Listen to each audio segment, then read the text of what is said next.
Tijdens de Spaanse burgeroorlog zijn het vooral de anarcho-syndicalisten geweest die een sociale revolutie probeerden door te voeren. Voor de anarcho-syndicalistische vakorganisatie CNT was de sociale revolutie het enige juiste antwoord op het fascisme. Op grote schaal werd het ideaal van zelfbestuur in praktijk gebracht en in grote delen van republikeins Spanje werd een begin gemaakt met een samenleving waarin iedereen gelijk was en waar uitbuiting niet langer bestond. Ook de bewoners van het dorp aan de Cinca-rivier zijn tot zelfbestuur overgegaan en namen het initiatief tot het collectief bewerken van de grond en het evenredig verdelen van de opbrengst. Na 50 jaar zijn er nog maar weinig mensen te vinden die over hun ervaringen tijdens de burgeroorlog willen spreken.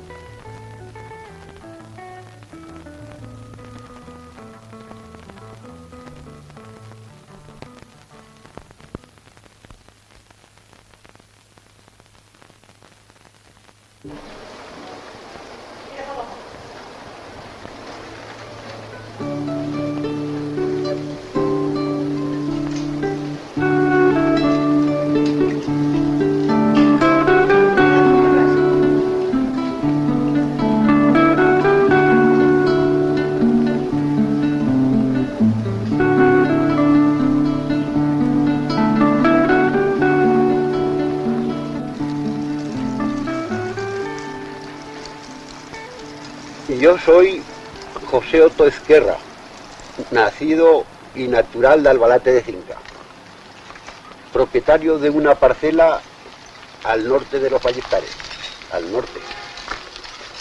En el año 32 conquistamos las parcelas del Monte Solferino, un puñado de compañeros, 180 socios.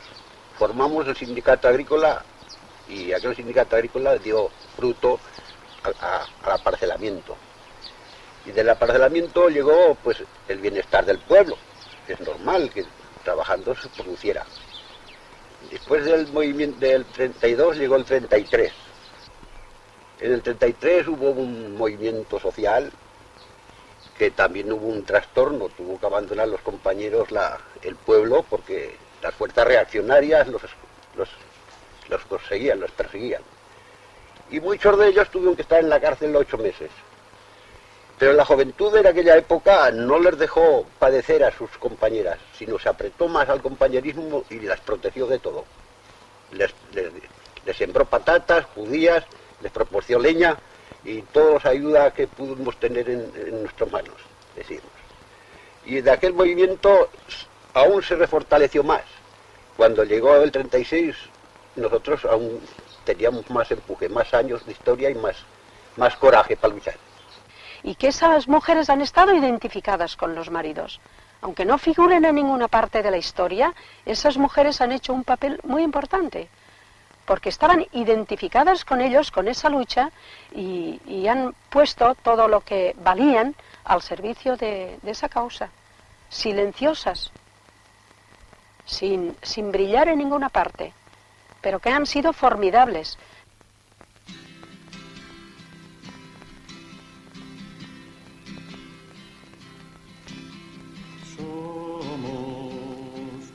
Esos viejos árboles, batidos por el viento que azota desde el mar. Hemos perdido compañeros, paisajes y esperanzas en nuestro caminar. Vamos hundiendo en las palabras las huellas de los labios para poder besar. Tiempos futuros y anhelados, de manos contra manos, izando la igualdad. Somos como la humilde adoba que cubre contra el tiempo la sombra del hogar. Hemos perdido nuestra historia, canciones y caminos en duro batallar.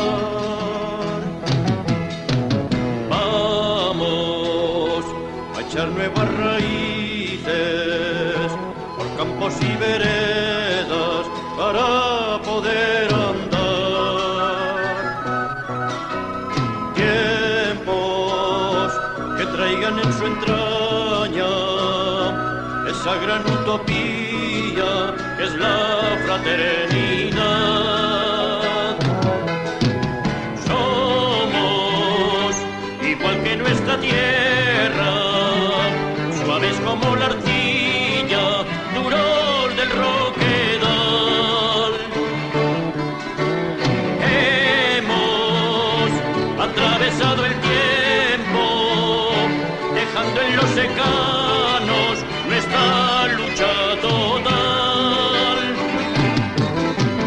Vamos a hacer con el futuro un canto a la esperanza y poder encontrar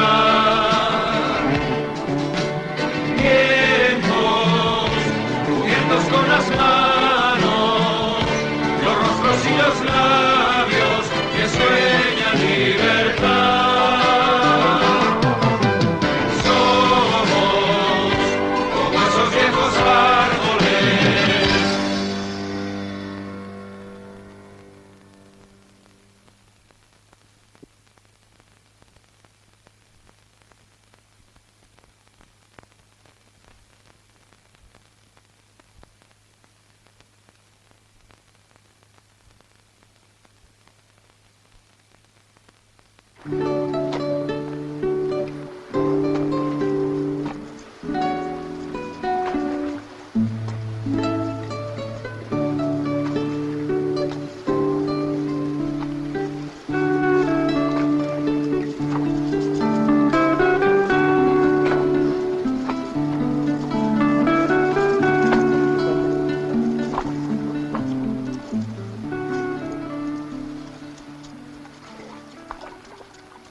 Aquí la revolución social empezó ya a la parcelar este monte.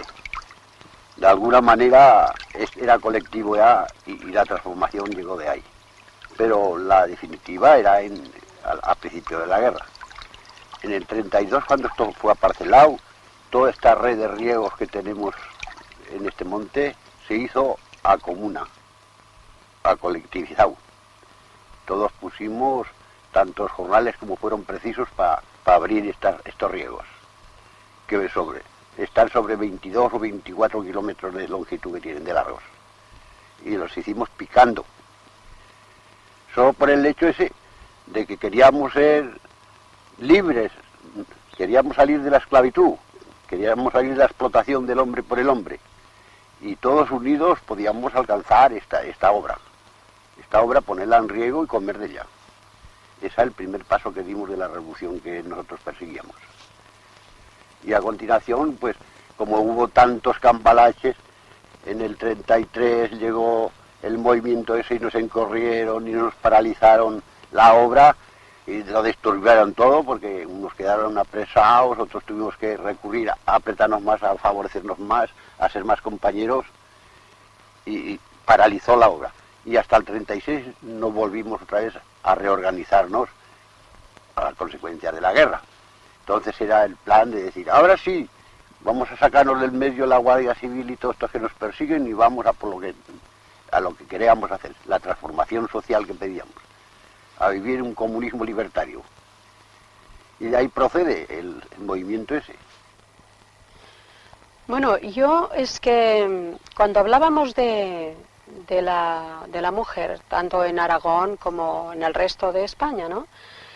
Que, bueno, más evolucionadas en las grandes ciudades que en los pueblos, pero yo quiero destacarte una cosa muy importante de las mujeres, si no le quieres llamar mujeres libertarias, llamémoslas las compañeras de los hombres libertarios que luchaban en el sindicato de la CNT.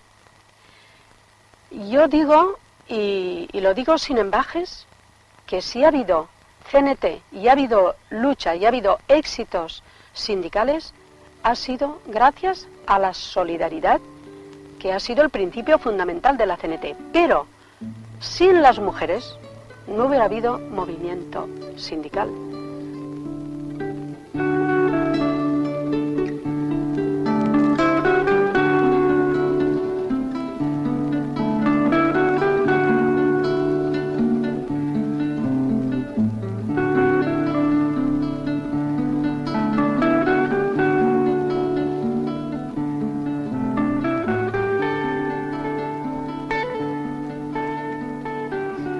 Esto creo que es más viejo que comer, el que queríamos vivir en colectividad y que la unión hace fuerza ya procede de la Revolución Francesa, a lo mejor.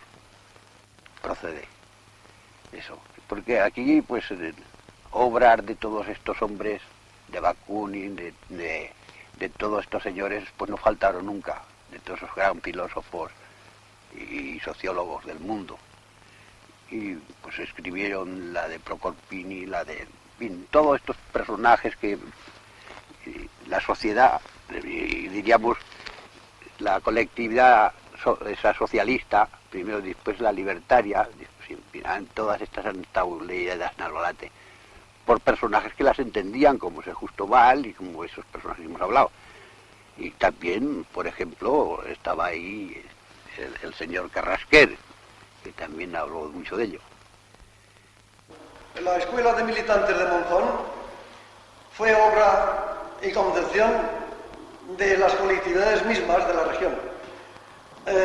Y la Comarcal de Colectividades, fundada de todas las colectividades mismas, pues fue la que la apoyó y la que la mantuvo en todos los aspectos. Aparte de que la ayuda de los combatientes, compañeros, fue muy grande, porque se interesaban mucho porque la escuela funcionara y diera el resultado que apetecían todos. Bueno, pues el funcionamiento de la escuela fue completamente autogestionado. Tanto la administración, los servicios, como el programa de enseñanza. El profesor, que era un compañero muy especial para estas cosas porque tenía mucha experiencia en la educación autogestionada, Félix Carrasquer, de Albalate de Cinca. Era un hombre, o es un hombre porque todavía vive, con mucha humanidad, mucho sentimiento, mucho cariño a la Confederación y mucho interés por promover a la juventud para las funciones que podía desarrollar en las colectividades.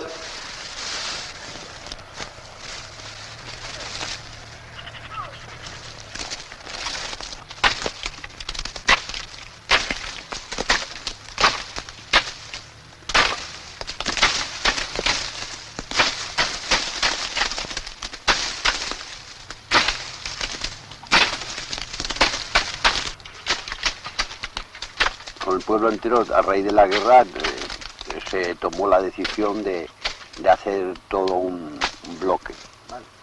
Trabajar para la guerra, para el sostén de los milicianos que teníamos en los frentes de batalla. Entonces se tomó esa decisión y 7 meses más tarde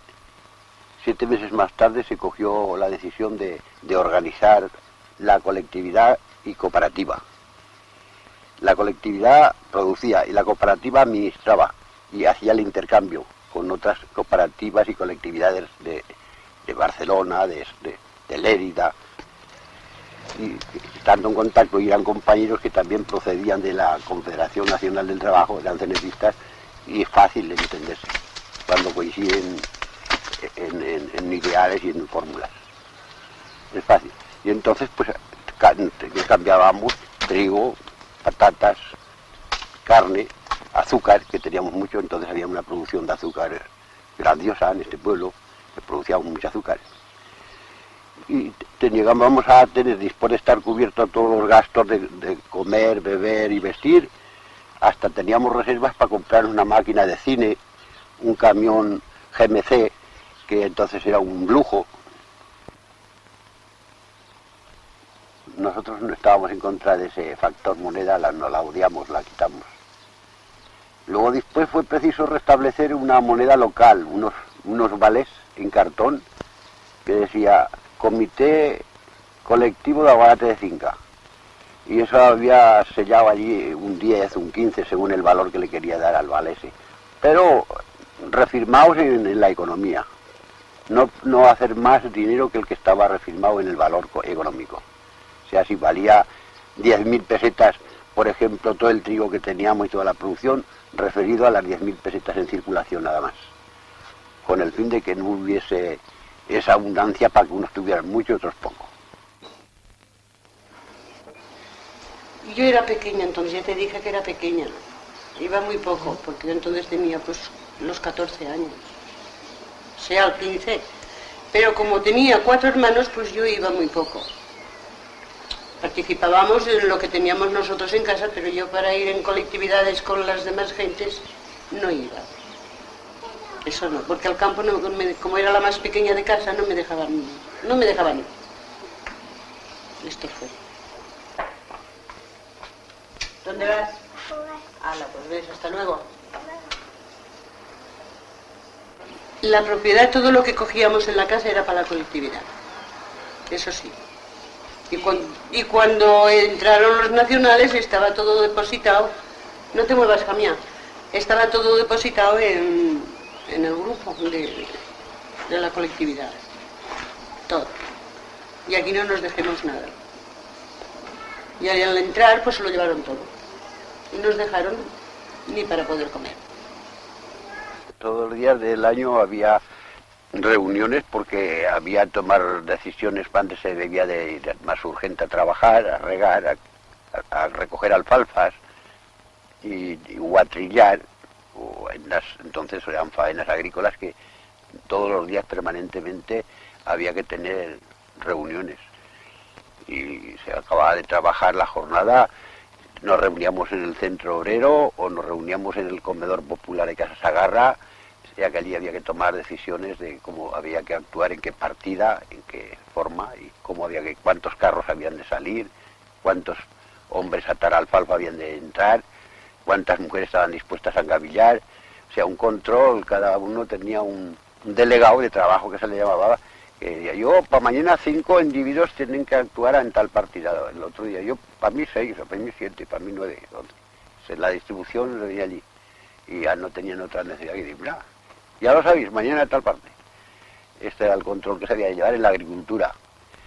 No quiero que fuera perfecto, no quiero que a lo mejor hoy no servía, pero para entonces servía, para el control de un estado de guerra que vivíamos, era conveniente tener ese control, porque no hubiera algún pillo. Aunque respondían, había un sector de facciosos que buscaban siempre la forma de desinmirse, de no entrar. Y en esta forma no podían faltar al Tajo, no podían faltar, era un control que había que llevar. Porque si no te habían hecho la burla ya, como era una libertad tan preciosa que ninguno le cogió represalia contra nadie. La mujer, claro, yo me parece que a este propósito, si tú quieres saber la actuación de la mujer en aquel momento, hemos elegido mal lugar, porque era un pueblecito muy, muy pequeño. Y bueno, lo que yo vi allí era que la mujer pues participaba de una manera natural en todos los problemas que surgían al paso.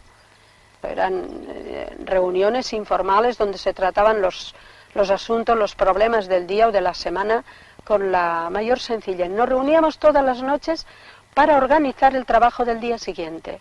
La mujer más que no se interesaba por el trabajo del campo, ese rol estaba bien definido. El hombre, el trabajo al exterior y la mujer a ocuparse de los hijos y del hogar.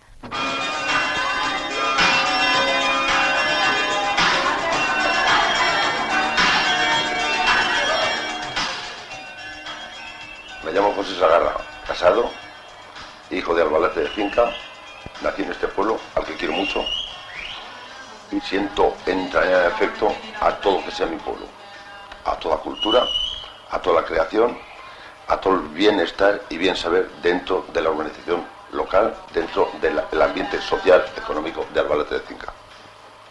Yo estuve de alcalde en la década de los 60, 7 años y medio, más o menos, no recuerdo fecha exacta, porque ser alcalde obliga a ejercer autoridad.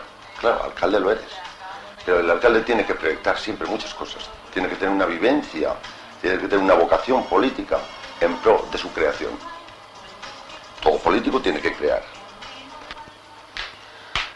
Un alcalde, creo yo, que tiene que ser un jefe que sea subordinado a las necesidades de la socioeconomía local. Un alcalde tiene que ser un político, aunque no sea nato, que sienta la vocación política por la creación de las obras de su pueblo, el bienestar de sus gentes. Yo estuve de alcalde en la década del 60, 7 años y medio aproximadamente.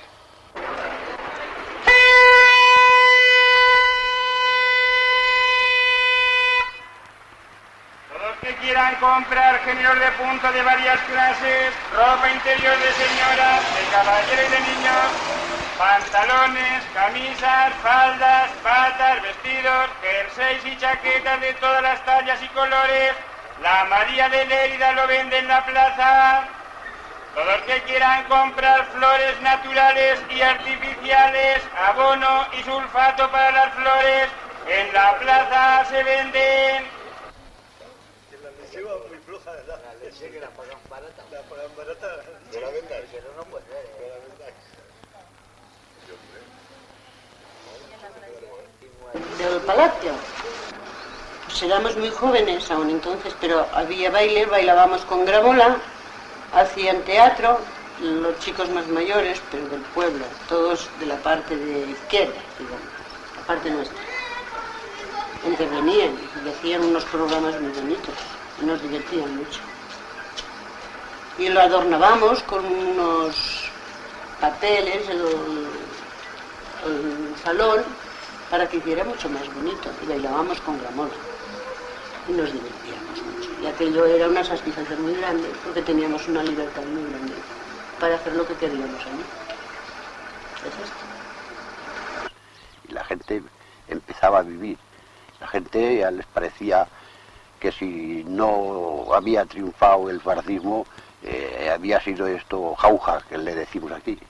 Había sido jauja, había sido muy bueno el vivir así. Habían vivido abundantemente. Como ya lo habéis visto desde atrás, que te he dicho que teníamos ya comodidades. Teníamos un salón en el Palacio de Recreo y teníamos allí cine y teníamos allí para hacer asambleas, juntas, en fin, tantas cosas como no, y teatro.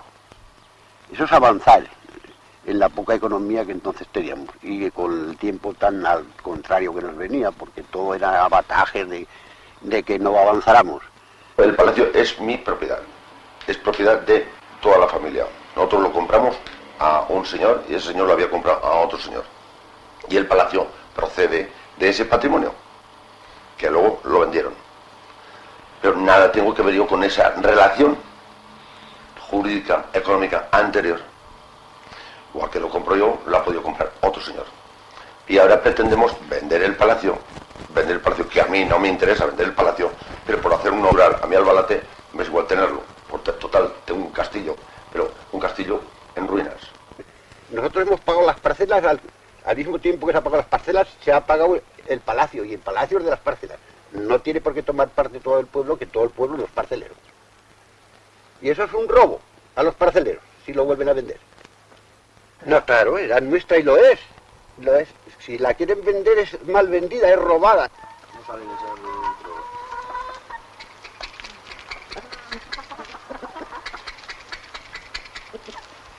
la patada no se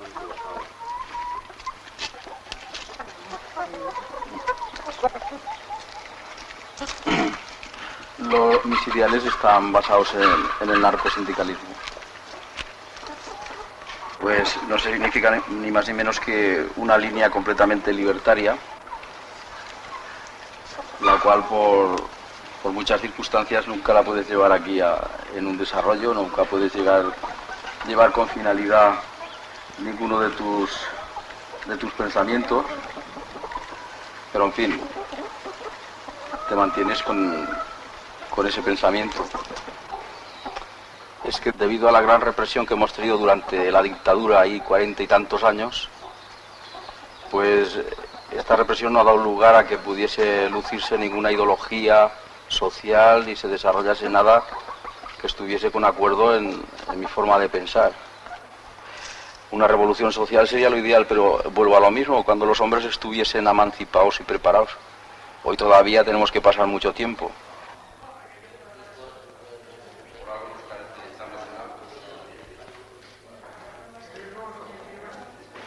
Compañeros, amigos, queremos agradeceros vuestra asistencia a este acto que hemos preparado para dar una oportunidad de saber el medio de enseñanza de nuestros ideales. compañero Félix Carrasquer hará unos comentarios sobre sus experiencias. Yo creo que el compañero Félix podrá empezar ya en la charla que hemos anunciado. Félix. Amigos y amigas, buenas tardes, porque ya es toda tarde. Como se ha anunciado que vamos a hablar sobre el valor de la educación visto desde el ángulo libertario, yo ya desde muy niño me di cuenta que la escuela oficial castraba a los niños y que allí se encontraban muy mal. Yo, por cierto, no estuve en la escuela. Fui un día, el maestro me quiso pegar y no volví más. De ahí partió mi interés por la educación. Pero me di cuenta también que no se podía transformar la sociedad si no transformamos previamente la mente de los hombres.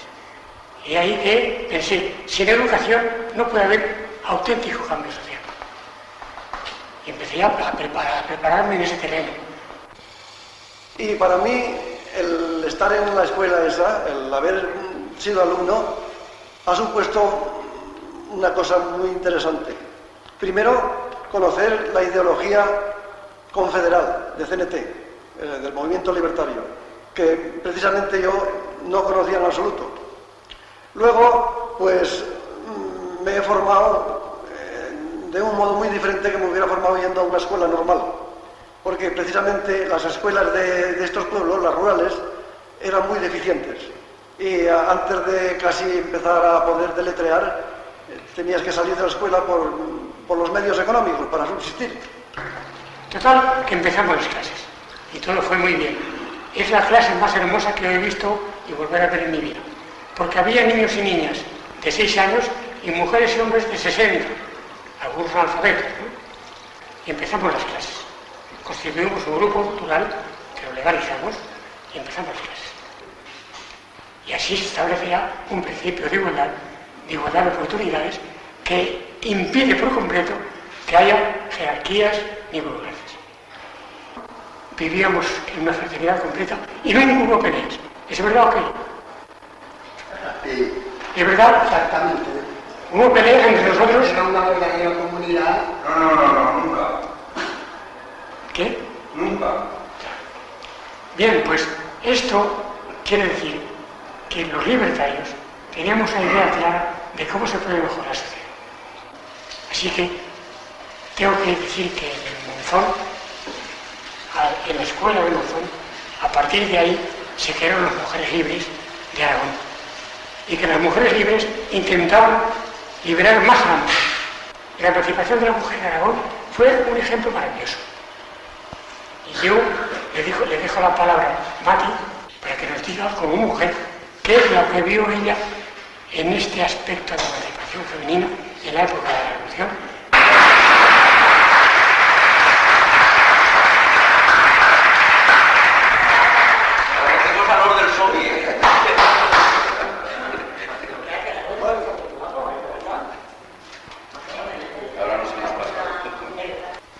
Bueno, yo lo que puedo decir allí de la mujer es que al nivel de aquella época es que hay que comprenderlo, porque hoy las mujeres estudian como los hombres y tienen otro nivel cultural, pero aquellas mujeres del campo, pues sí, se puede decir que eran analfabetas, pero con un sentido de la solidaridad extraordinario.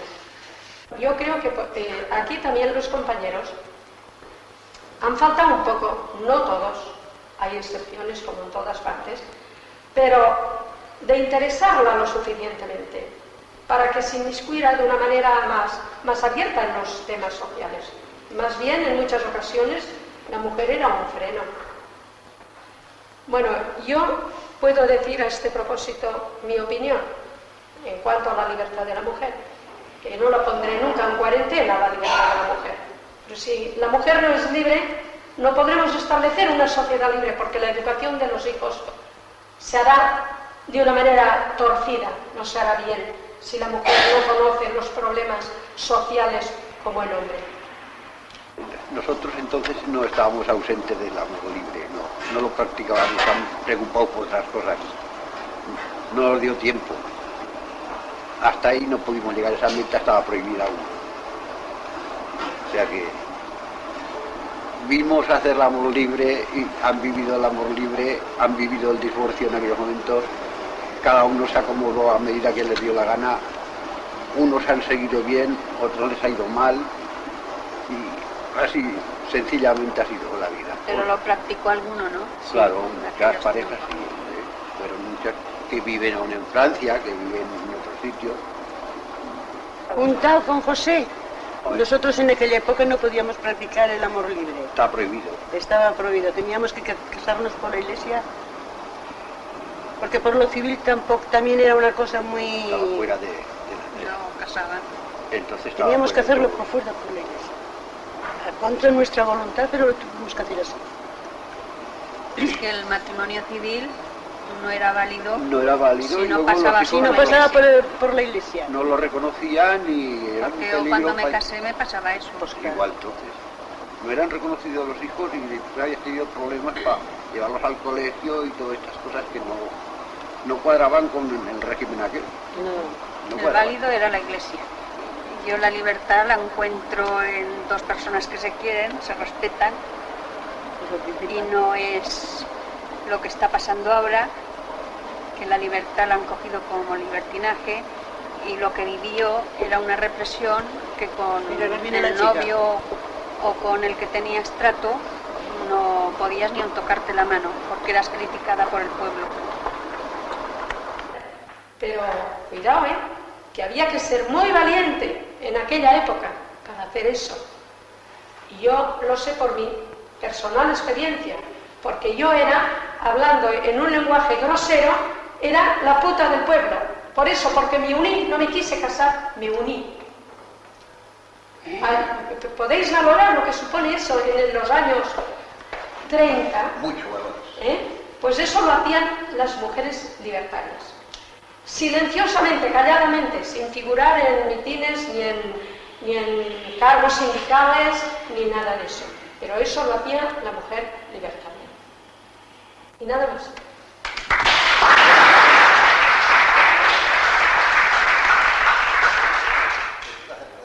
¿Quién fue o qué fue la causa de que se fueran las colectividades al suelo, desaparecieran de esa forma? Pues yo, en cuanto a lo que se refiere Fraga, puedo contestar desde luego en el sentido que no fue una perfección, no cabe duda, no fue una perfección, hubo hasta incluso pues, desavenencias, pero no obstante, sí que podemos decir que las colectividades no se deshicieron por sí solas por los compañeros que las compusimos, sino que fue por la reacción, desde luego, de los comunistas. O sea que en Fraga, hasta que bajó la 27 División, la 27 división que era la 27 división de Carlos Marx bajó en Fraga. Aquella división, la 27 división mandada por Lister, pues fue la que deshizo las colectividades en Fraga.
En los pueblos y aldeas que habitan campesinos, allí los ametrallan sin tener compasión.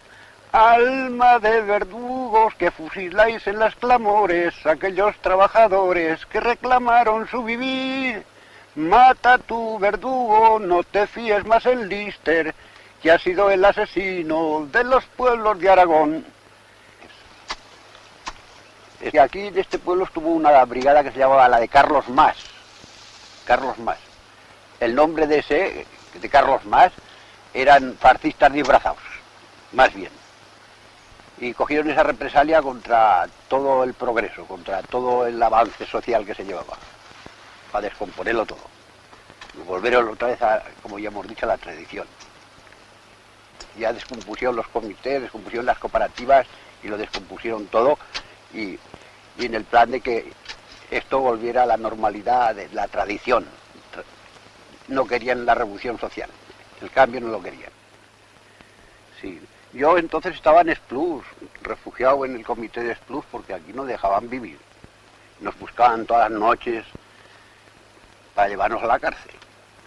Sí. Y en cambio a un hermano mío lo llevaron a Barbastro, lo llevaron a un hermano mío. Y lo soltaron a los 3 días, pero lo tuvieron allí preso. A un hermano, al mayor, que murió en la guerra. Sí. Por eso te digo yo que los comunistas no son antirrevolucionarios.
Los nacionales, que fueron los vencedores, se aprovecharon de su victoria. Hubo una represión tremenda. En los pueblos donde iban llegando, a medida que avanzaban, pues iban deteniendo a todo aquel que podía ser de izquierdas, a otros porque lo denunciaba a otro que no le apreciaba, en fin, y sobre todo los que estaban en la colectividad, pues sufrieron la más fuerte represión. Deportaron a muchas familias y antes de la deportación los vejaron todo lo que quisieron, todo lo que pudieron.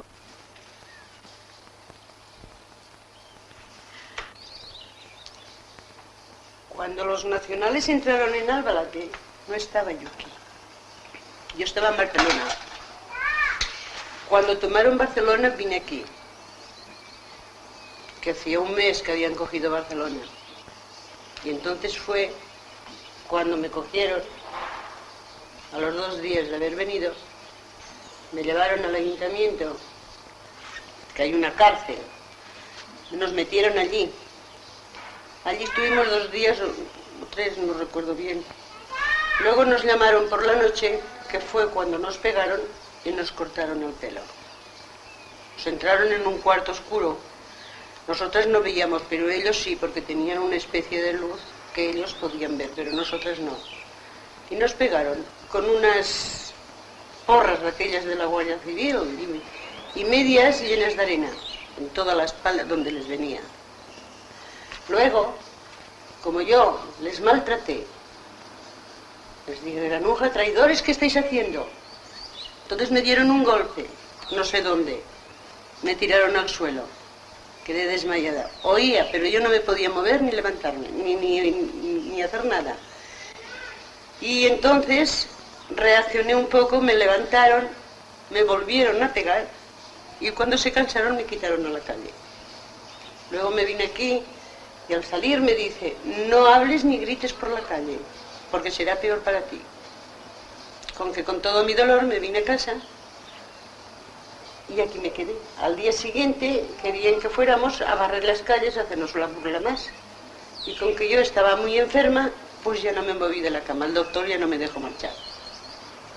Eso fue. Y al cabo de un tiempo nos volvieron a llamar, nos encerraron, que fue cuando nos llevaron a la cárcel. Y allí estuve 6 meses. Y la razón era que como yo tenía 4 hermanos y todos eran de la CNT, pero a base, al no poder coger a ellos, se vengaron conmigo. Fue todo eso nada más. La represalia que a mí me cogieron fue porque no pudieron coger a mis hermanos. Y al no poderse vengar con ellos, quisieron vengarse conmigo. Luego, pues, detuvieron a muchos. Unos los fusilaron sin juicio y otros con un juicio de mala manera, nada más convencional a su manera, a su gusto. Los fusilaban, les daban pena muerte. Otros sufrieron cantidad de años de prisión, en prisiones que precisamente no tenían mucha ventaja para subsistir, porque malos tratos, malas comidas, enfermedades, la sanidad iba por los suelos y claro, pues muchos murieron en la cárcel. Aunque no fusilados, murieron en la cárcel. Quizá hubieran terminado también ante el pelotón.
No creería en la gente, en la revolución social, la transformación que aspiramos nosotros. A una vida colectiva, a una vida común, a una vida de hermandad. No cuajaría, sería un fracaso. Creo que el hombre ahora vive individualmente, no está por hacer grupo, no está por hacer masa.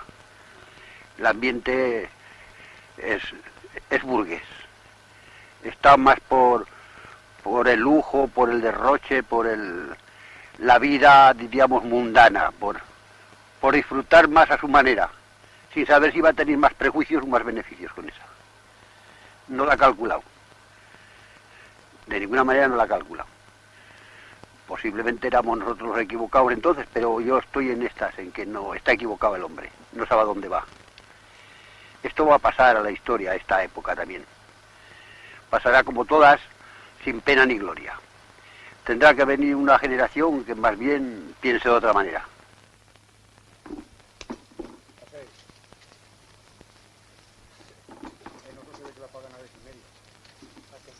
Pues mi situación de tener que ir a trabajar a Monteporque no es ni más ni menos que la que se tiene la mayoría de los pueblos como este, que con lo que tienes para trabajar no te es suficiente, entonces tienes que ir a hacer jornales, que decimos jornadas, fuera de casa, llevártelo de casa en horas, se puede decir, extraordinarias, y aprovechar las campañas, por ejemplo, de recolección de frutas y todas estas cosas.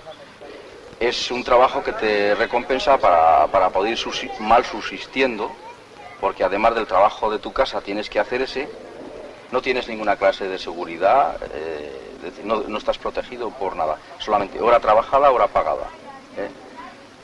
Son unos trabajos que de alguna forma te benefician porque es un tiempo que inviertes para recoger un dinero, pero a quien benefician en realidad es al dueño de esta finca.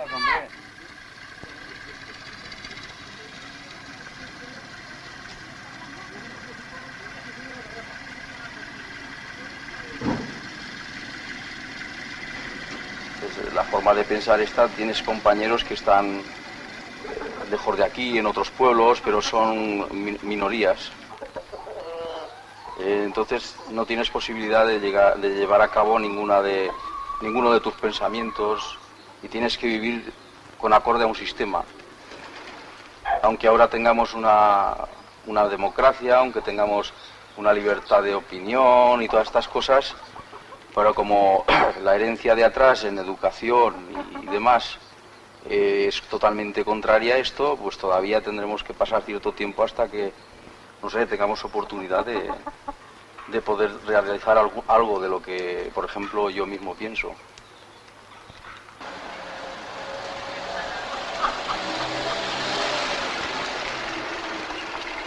¿Qué, José? Tranquilo. Te quiero decir que mañana la manifestación esta que se hace, si me acompañaría. La manifestación está antiota. Sí. Bueno, pues mañana te digo, te paso a recoger sobre las 10 o 10 y media. ¿De acuerdo? A ver lo que hacemos pues.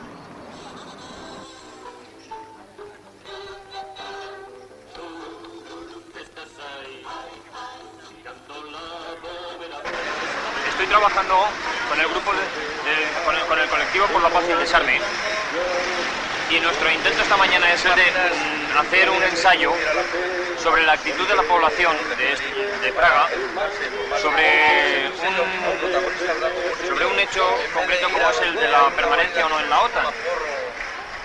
No me voy a equivocar, o sea.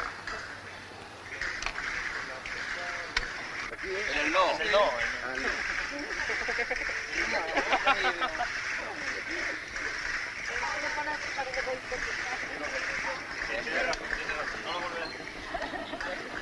La cuestión de que estas experiencias, bueno, estos compañeros mayores hayan tenido, a nosotros nos ha ayudado mucho y nos sigue ayudando precisamente porque están ahí, están con nosotros, es una base del movimiento libertario hoy, es nuestra única base, porque somos o tenemos dos generaciones perdidas, que es la época desde la final de la Guerra Española hasta los años 75, que empezamos a tener de nuevo una relación con los militantes, con esas ideas puestas en la calle.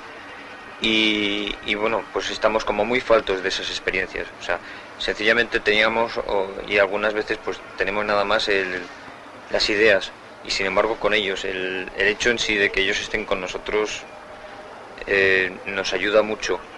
Es una parte, es una base de lo que es el movimiento libertario en España.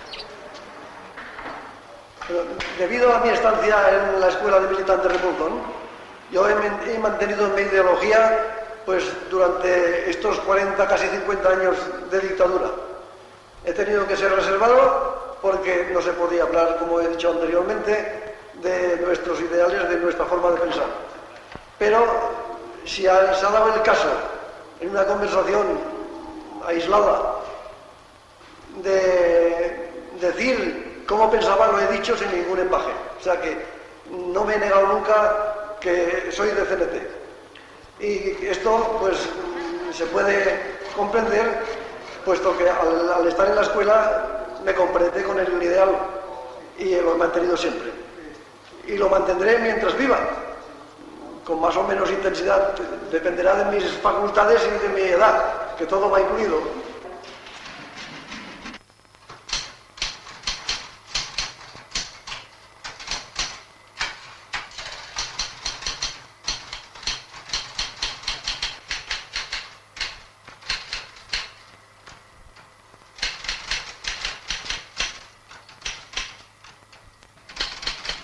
Volver a constituir una escuela de militantes muy superior a la que tuvimos en Monzón, para actualizar lo libertario con las condiciones científicas y humanistas de hoy. Pero eso querría hacer, volver a constituir un centro cultural para enseñar al mundo qué es lo que supone ser auténticamente libertario. Necesita más que nunca, porque hoy la mayor parte del mundo, de la juventud sobre todo, es libertaria en el fondo, pero no lo sabe. Es libertaria en cuanto rechaza la sociedad, está en contra del gobierno, en contra de la política, en contra del militarismo, en contra de casi todo, pero no sabe hacia dónde ha de marchar para superar esta sociedad. Por tanto, esa juventud necesita que se oriente, que se le dé caminos, para que aproveche su energía y sea capaz de constituir una sociedad verdaderamente solidaria.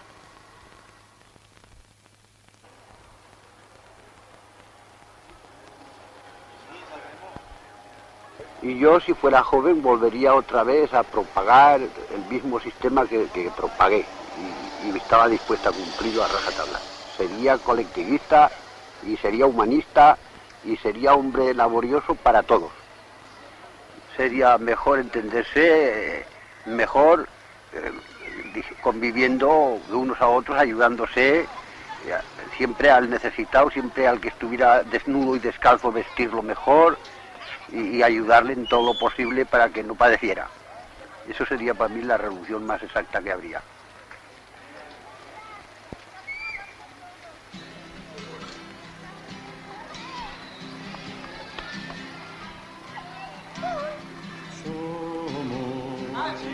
Como esos viejos árboles, batidos por el viento que azota desde el mar. Hemos perdido compañeros, paisajes y esperanzas en nuestro caminar. Vamos hundiendo en las palabras las huellas de los labios para poder besar. Tiempos futuros y anhelados, de manos contra manos, izando la igualdad. Somos como la humilde adobe firme contra el tiempo, la sombra del hogar. Hemos perdido nuestra historia, canciones y caminos en duro batallar. Vamos a echar nuevas raíces por campos y veredas para poder andar.